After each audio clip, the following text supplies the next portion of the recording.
las historias. El día a día de nosotros los campesinos es levantarnos. Todos los miembros de la comunidad somos sobrevivientes de este conflicto. Soy una mujer de labor social. Las noticias. Con 6.600 millones de pesos. Así lo reafirmó Elizabeth Granada Ríos. Con todos ustedes este recuento de lo sucedido. Los personajes. Primero, de fortalecer institucionalmente la atención a las víctimas. Hemos avanzado en 730 indemnizaciones. Todo lo escuchas en V Noticias. Más que información, más que un formato, más que un sonido. V Noticias, las voces de los protagonistas de la reparación integral.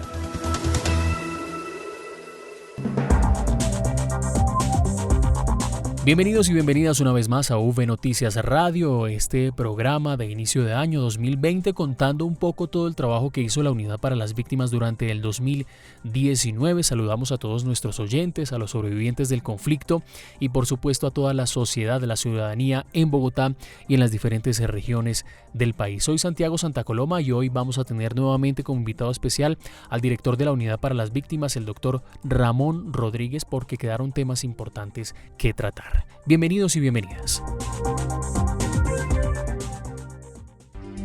En V Noticias, la esencia de la información. Los avances en atención, asistencia y reparación integral a las víctimas. Damos la bienvenida al director de la Unidad para las Víctimas, el doctor Ramón Rodríguez, y queremos, director, que nos cuente en este momento cuáles fueron los avances en un tema muy importante que es la reparación colectiva. ¿Cómo avanzó la unidad en el 2019 en este tema? Un logro grande.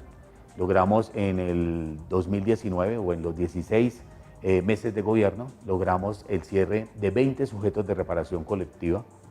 En 8 años se han cerrado 3 sujetos de reparación colectiva. Logramos hacer un esfuerzo, implementar muchas medidas en los procesos, jalonar el proceso de reparación colectiva. Yo creo que estos avances son son avances que logramos. Reparación colectiva se multiplicó por 5 el trabajo, o por más, el trabajo que se ha hecho durante más de 8 años y hoy lo podemos mostrar en estos 16 meses de gobierno. Y no desconocemos el trabajo que se hace con los procesos de retornos y reubicaciones que hacen parte de la reparación, donde se han entregado en más de 140 municipios inversión superior a los 7.000 millones en esquemas especiales de acompañamiento. Complementan todo el proceso de retorno, reubicación de una familia, donde la familia busca la inclusión social y lo que nos permite hacer a través de esos procesos de retornos y reubicaciones y el esquema especial de acompañamiento es el fortalecimiento en el arraigo de esta familia y desde allí poder construir un nuevo proyecto de vida. Director, vamos a hacer una pequeña pausa porque queremos contarles sobre uno de los momentos más importantes en materia de reparación colectiva precisamente, que fue el acompañamiento a las víctimas de Bojayá, un sujeto de reparación colectiva con el cual pues se ha venido trabajando arduamente desde años anteriores, y el acompañamiento pues fue en la entrega de los restos óseos de quienes perecieron en la masacre ocurrida en este lugar. Lo invito a que escuchemos esta historia. El 2 de mayo vamos a recordar tan grande masacre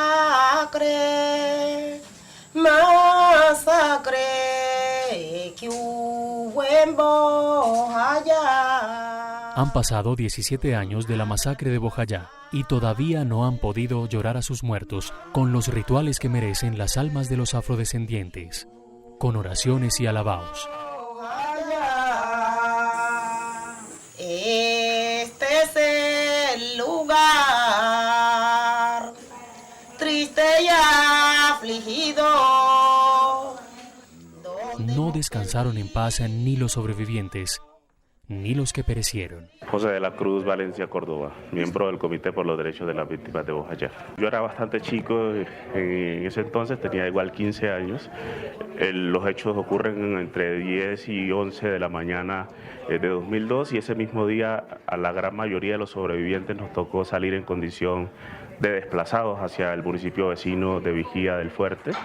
El 3 de mayo, por diferentes versiones que llegan a Vigía, pues le tocó a muchos de los sobrevivientes salir hacia Bellavista, a la iglesia, a buscar los cuerpos que allí yacían sin vida, porque había una amenaza de que supuestamente pues los iban a incinerar, era lo que decían, digamos, en algún momento. Entonces, en medio del fuego cruzado, la misma población le tocó entrar a la iglesia, recoger los cuerpos y llevarlos al menos como a 3 kilómetros adentro del río Bojayá. Allí se construye una fosa común y son dispuestos en bolsas negras por parte, digamos, de los mismos miembros de las familias de la misma comunidad. Como lo relata José de la Cruz Valencia, los cuerpos de las víctimas de los enfrentamientos violentos de 2002 tuvieron que ser recogidos por sus familiares en medio del hostigamiento. Varios años después, con dificultad, como cuenta José, comenzó el reconocimiento de quienes fallecieron. En los días siguientes, pues llega la fiscalía, hace un primer intento de recuperar los cuerpos allá, pero como los combates continuaban, les tocó replegarse. 3 meses después lograron exhumarlos, avanzaron en un primer ejercicio de identificación y los inhumaron en la parte de afuera, un poco en la parte baja del cementerio, donde se inundaba un poco con regularidad, teniendo en cuenta que el río Atrato sube permanentemente. Esto generó pues muchas dificultades un poco en la comunidad. Los ejercicios de identificación continuaron pues un poco hasta 2004. Las inquietudes de la comunidad fueron insistentes.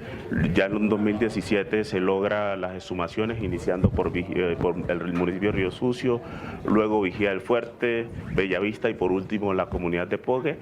Los cuerpos luego son trasladados a la ciudad de Medellín, donde se está avanzando en el ejercicio de identificación. Aunque la violencia latente y la inclemencia del clima selvático del Chocó dificultaron la tarea de las autoridades para reconocer los cuerpos, las familias de Bojayá hoy tienen la certeza de darle una sepultura digna a sus muertos. Pues realmente identificados plenamente se está hablando de 72 cuerpos, se está hablando de 9 niños no nacidos que se hará, digamos, entrega simbólica. Estamos hablando pues también de 8 personas en condición de desaparecidos, la fosa número 75, y otras personas que no se han logrado, digamos, identificar plenamente, para un total de 100 personas y 101 cofres que se entregarán, donde se incluye pues la fosa 75. Este es el lugar triste y afligido donde hemos perdido. Los sentimientos de la comunidad, dice José de la Cruz, se entrecruzan entre la tristeza de la pérdida de un ser querido y la satisfacción de realizar un duelo que sana las heridas. Pues realmente es una mezcla que uno no puede explicar fácilmente, porque por un lado pues nos da alegría que vamos a poder cerrar una etapa de largo dolor, donde vamos a tener un lugar, esperamos, mucho más amable para visitar nuestros seres queridos, pero termina siendo complicado porque es remover las heridas que han estado durante tanto tiempo abiertas, adicionalmente que continuamos con personas en condición de desaparecidos. Entonces estamos como con esa mezcla de sentimientos un poco rara, pero igual estamos con un nivel de esperanza bastante alto como comunidad. Donde hemos perdido sus seres queridos. Este duelo del que habla José, como proceso de sanación y dignificación desde las tradiciones ancestrales afrodescendientes, lo reafirma Juber Palacio, miembro del Comité de los Derechos de las Víctimas de Bojayá. Lo primero que aquí hay que destacar y reconocer es que el duelo no es una etapa, el duelo es un proceso.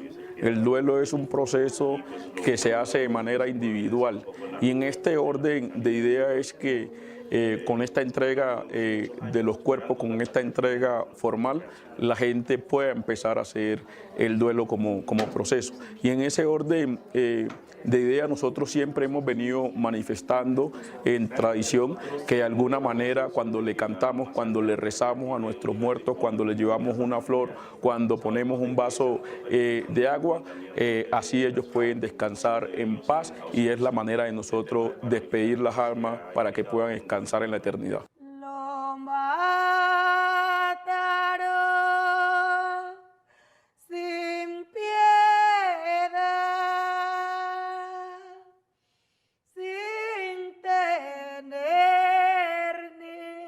La Unidad para las Víctimas ha venido acompañando a los sobrevivientes de la masacre de Bojayá desde lo psicosocial. En esta ocasión estará al lado de las víctimas en sus rituales, su cultura y tradiciones. Juber explica paso a paso esta ceremonia. Se van a hacer actos rituales, actos mortorios que de alguna manera empieza con la llegada de los cuerpos del día 11, donde allí los vamos a trasladar a la iglesia, donde allí en la iglesia se harán todos unos rituales con apego a nuestras tradiciones, con apego a nuestra cultura, y de allí se van a disponer también en el auditorio para seguir haciendo lo propio. Del 12 hasta el 16 será explicación técnico-científica, donde los familiares van a recibir de alguna manera toda esa información y esos procedimientos y métodos científicos que utilizó medicina legal para poder dar con la identificación respecto de lo que fueron posibles ser identificados. La idea es poder hacer un velorio de amanecía, un velorio con apego a nuestra cultura, con apego a nuestras tradiciones, liderado por nuestros sabedores ancestrales. El día 18 la idea es enterrar todas nuestras víctimas y en la noche arrancaría todo el tema de novenas. Y así como usted lo oye, la orden. Pasaron 17 años. Pasaron dolor, frustración y tristeza. Hoy, después de tanto tiempo, Bojayá enterrará a sus muertos.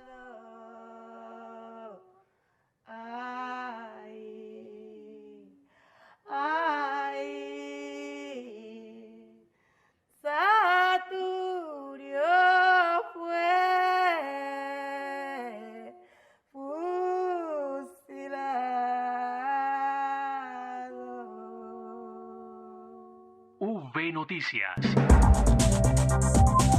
Otra noticia importante en 2019 tuvo que ver con la decisión de eliminar el decreto de modulación de los montos de indemnizaciones. Este anuncio se hizo ante la Mesa Nacional de Víctimas en la ciudad de Bogotá y precisamente Orlando Burgos, coordinador de la Mesa Nacional de Participación Efectiva de las Víctimas, el nuevo coordinador de esta mesa, pues dio su opinión acerca de este particular.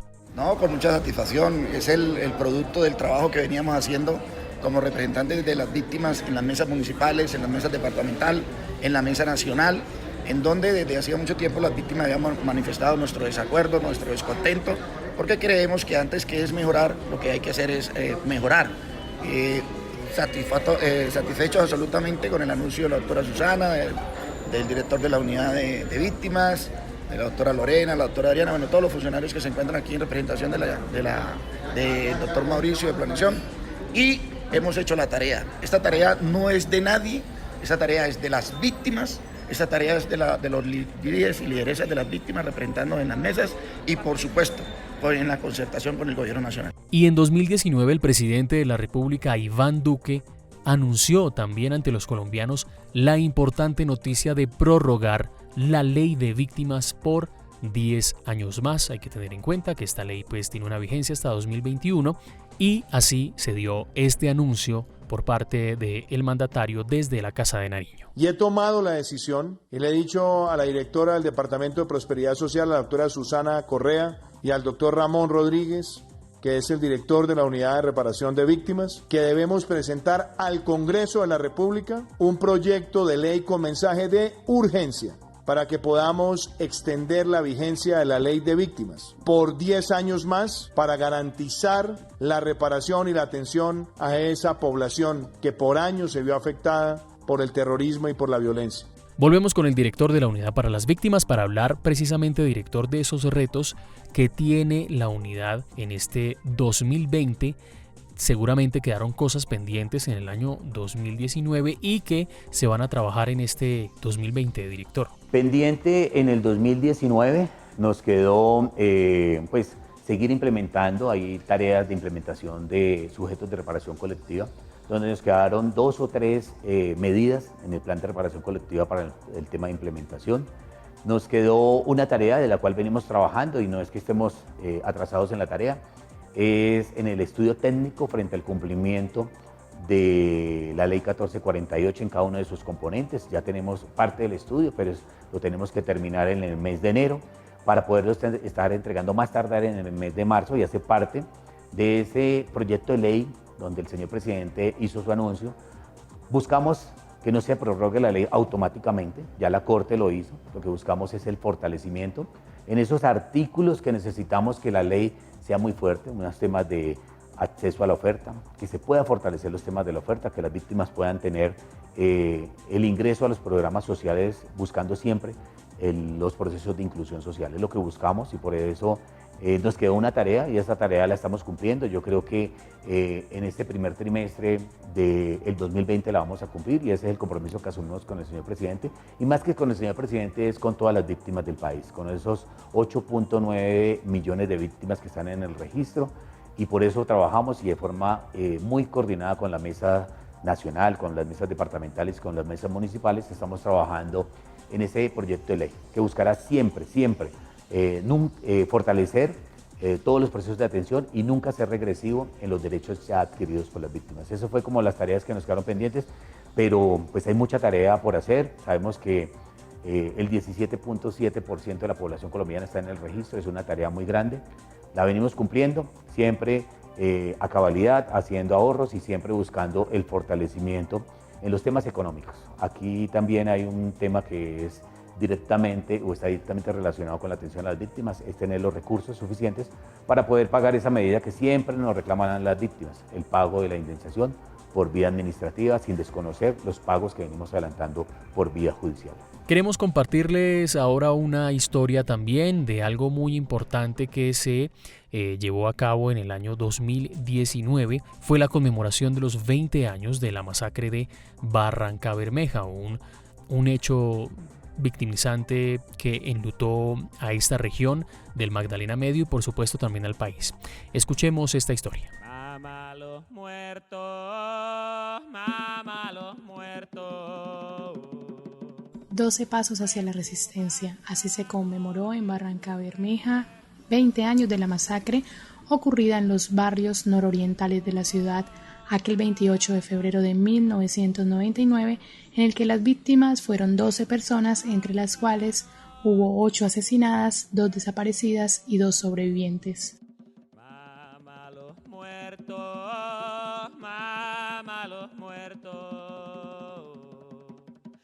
me empujan cada noche sus recuerdos. Eran las 5:30 de la tarde del domingo 28 de febrero de 1999, cuando la diversión de aquella tarde en medio de una ciclovía se vio interrumpida por una incursión paramilitar perpetrada por hombres al mando de Mario Jaimes Mejía, alias El Panadero. Después de ese día, la vida de 12 familias cambió completamente. Así relata Ruby Vélez, esposa de Orlando Forero Tarazona, asesinado aquel trágico día. Mi esposo y yo no pudimos correr, no pudimos entrar, porque ellos pararon la camioneta más o menos a 100 metros de la puerta de la casa donde nosotros vivíamos y nosotros estábamos sentados en el andén. Él se movió porque escuchó disparos y él sabía que yo estaba parada ahí con los hijos y él volteó a mirar. En el momento en que él mira, el que estaba al frente de él empieza a dispararle. Apunta por su parte Daniela Gil, hija de Jesús Daniel Gil, comerciante del puerto petrolero y asesinado en esa masacre. Ese domingo 28 de febrero cambió nuestras vidas. Ese domingo conocimos el terror en carne propia, la incertidumbre, el miedo, la desolación. Se perdieron sueños, anhelos. Personas constructoras de país ya no están. Este doloroso acto arrebató de la noche a la mañana la vida de padres, esposos, hermanos, hijos, Es por esto que este 28 de febrero, desde las 9 de la mañana, los familiares de las víctimas de la masacre conmemoraron en Barranca Bermeja los dolorosos hechos con un acto al que denominaron recorrer 12 pasos más hacia la resistencia y que tuvo lugar en el Parque a la Vida de esa ciudad. Porque 12 fueron las personas víctimas ese día, fueron 12, 8 muertos, 2 desaparecidos y 2 sobrevivientes. Entonces son 12 pasos que estamos pues construyendo memoria, estamos buscando que haya verdad de los hechos que pasaron, porque si no hay verdad, pues no va a haber reconciliación. Yo vengo de aquellos cerros donde las nubes lloraban, viendo que debajo de ellas la sangre se derramaba. Con estos actos en el que la parte central estuvo fijada en una galería fotográfica, los familiares de las víctimas de aquel día dieron a conocer a la comunidad en general y en especial a las instituciones educativas la verdad de los hechos ocurridos, logrando a su vez dignificar la memoria de las víctimas de estos hechos. En la intervención de apertura de la conmemoración de los 20 años de la masacre, Daniela Gil, hija de Jesús Daniel Gil, asesinado en aquel día, manifestó: Hoy, los familiares del colectivo 28 de febrero estamos en el Parque a la Vida para unirnos en una petición colectiva: nunca más una vida perdida por causa del conflicto armado, nunca más una historia atravesada por el horror. No queremos más violencia en las ciudades, en las calles, la política, en los colegios, en ningún lado, en el país. Por eso queremos hacer memoria para conmemorar la vida de quienes fueron nuestros familiares, para que conozcan quiénes eran, porque eran personas trabajadoras e intachables e importantes, porque a las personas importantes se les hace homenaje y se les honra su vida. Muchas gracias. Se escuchan allá en lo lejos 1000 voces en las montañas, la paz de toda una tierra que en el arroyo se baña. Durante todo el día hubo presentaciones de grupos culturales integrados por víctimas del conflicto armado, dentro de los que se destaca la banda C7 y el grupo de danzas de la Organización Femenina Popular. Esta conmemoración, que además es un ejercicio de construcción y paz en nuestro país, fue organizada por las mismas víctimas, quienes decidieron la agenda desde el comienzo hasta el final del día. Lo que buscamos es siempre construir memoria para que no se olviden, reivindicar el nombre de nuestras víctimas y para que estos hechos pues no se vuelvan a repetir. Añadió Ligia Ramírez, familiar de Jesús Daniel Gil, asesinado ese 28 de febrero de 1999.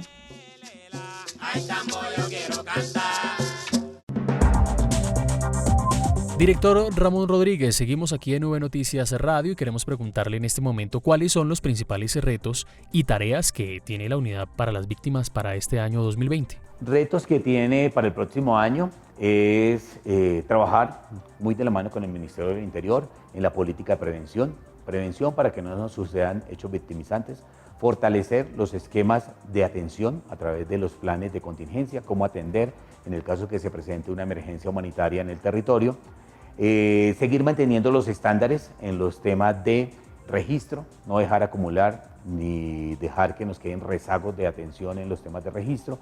En los temas de atención humanitaria, mantener los estándares. Una tarea importante que hay que fortalecer es la atención en cada uno de los puntos y en los centros regionales a las víctimas y abrir nuevos canales para que las víctimas puedan acceder a la información, para que puedan cargar la información.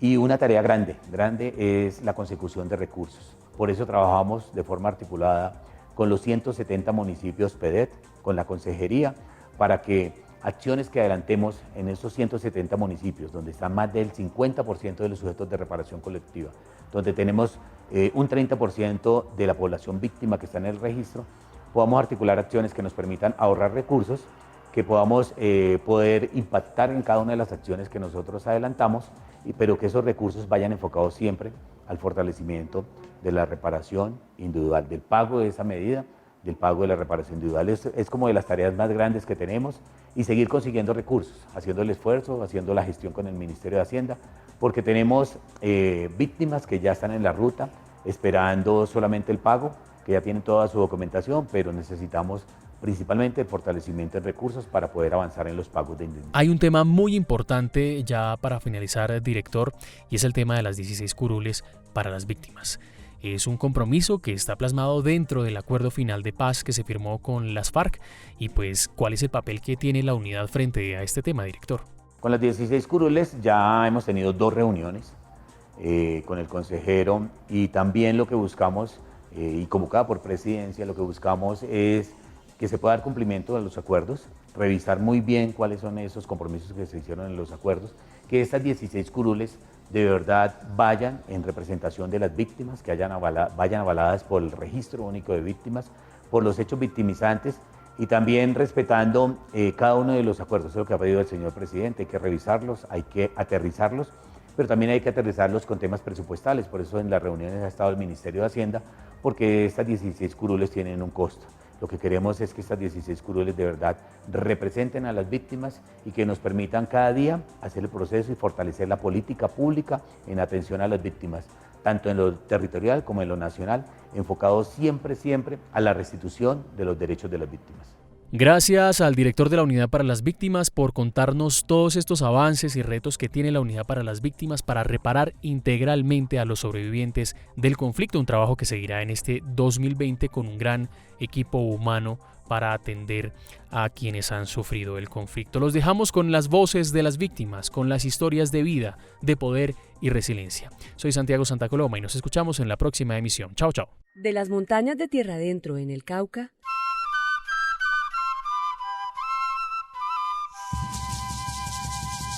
a Noruega y Estados Unidos. De víctima del conflicto armado a exitoso empresario del café y promotor de proyectos de paz. Ese ha sido el recorrido de Ervin Liz, un indígena nasa de 27 años, quien ha tenido excepcionales oportunidades para estudiar en el exterior. Hoy dirige la empresa que fundó, denominada Colombian Coffee Connection, en donde trabaja con su familia y otros pequeños caficultores de su región. Tuve la oportunidad de irme a estudiar, a terminar mi bachillerato en Noruega a través de ellos del Mundo Unido, United World College, la organización de la cual ahorita soy el presidente aquí en Colombia del Comité Nacional. Yo estaba en ese momento en el Cauca, en las montañas del Cauca. Me gustaría mencionar que solamente tuvimos electricidad y carretera hasta el 2004. Tuve la oportunidad de conocer acerca de esta oportunidad a través de mi hermana y hicimos la solicitud, fui aceptado, fui a Noruega, terminé mi bachillerato allá. En Noruega hice 2 años de bachillerato y de ahí obtuve la beca para irme a estudiar a Estados Unidos, en donde completé mi carrera como economista. No fue fácil esa transición, pero Ervin entendió rápidamente que todo es posible. Yo realmente no sabía nada de inglés, no entendía una palabra, nunca había estado en un avión, totalmente de las montañas del Cauca, nunca había estado en Bogotá, pero tenía la curiosidad. Yo creo que eso es lo más importante, cuando uno no sabe qué hacer, cómo hacerlo, si usted tiene la curiosidad y tiene el deseo de hacerlo y no le da miedo, lo logra. Entonces, me acuerdo que me perdí un poquito en el aeropuerto de París, pero bueno, logré llegar finalmente a Noruega, logré dominar el inglés en 3 meses y me gradué pues como bachiller internacional con el título de Ivy. Luego, la misma organización lo ayudó a conseguir una beca en el Luther College en Iowa, Estados Unidos, donde estudió economía y se convenció de que las oportunidades existen y solo hay que saber aprovecharlas. Hay muchas personas que se quejan de que no hay oportunidades, pero sí hay. Lo que pasa es que muchos no andan buscando o no buscan el lugar correcto o no están preparados para las oportunidades cuando ellas llegan. Entonces yo creo que eso es importante tenerlo en cuenta.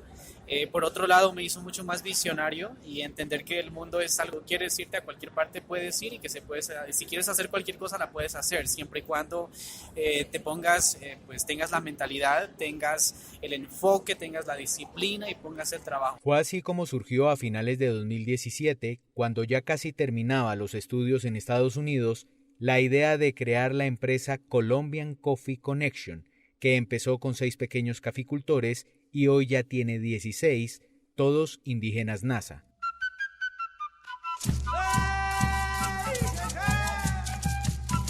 Producen un café de denominación especial por su alta calidad. Al principio Ervin lo importaba a ese país y lo comercializaba él mismo. Hoy lidera la comercialización en Colombia y lo exportan a otros países. Y si tú eres una persona que se identifica por tener ética de trabajo, así no tengas inversión, te va a llegar inversión, como fue en el caso de esta empresa.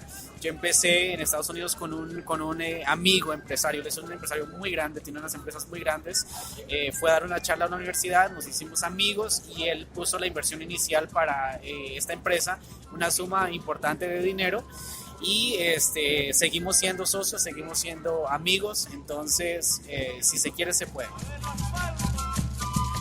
Ervin aún habla su lengua nativa Nasa Yuwe, que siempre ha hablado en su familia, y nunca ha querido sentirse víctima, aunque recuerda con claridad los hechos que vivió en Tierra Adentro. Acá nos habla del más reciente. Tierra Adentro es una zona que comprende 2 municipios, Páez e Insá.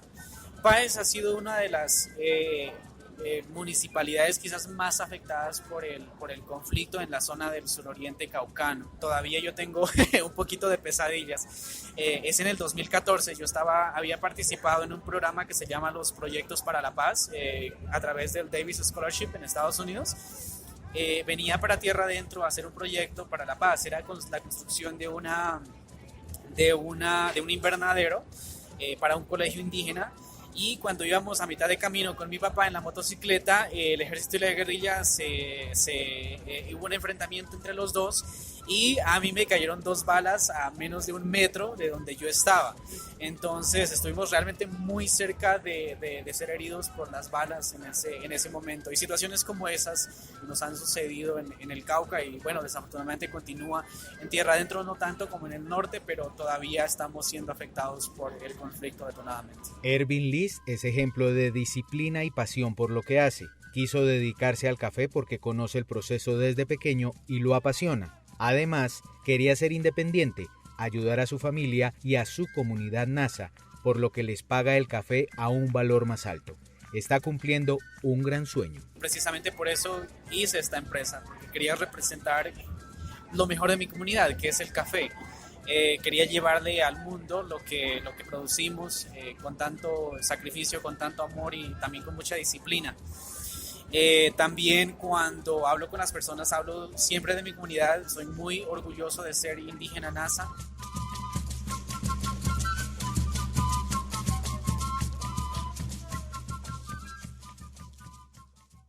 V Podcast.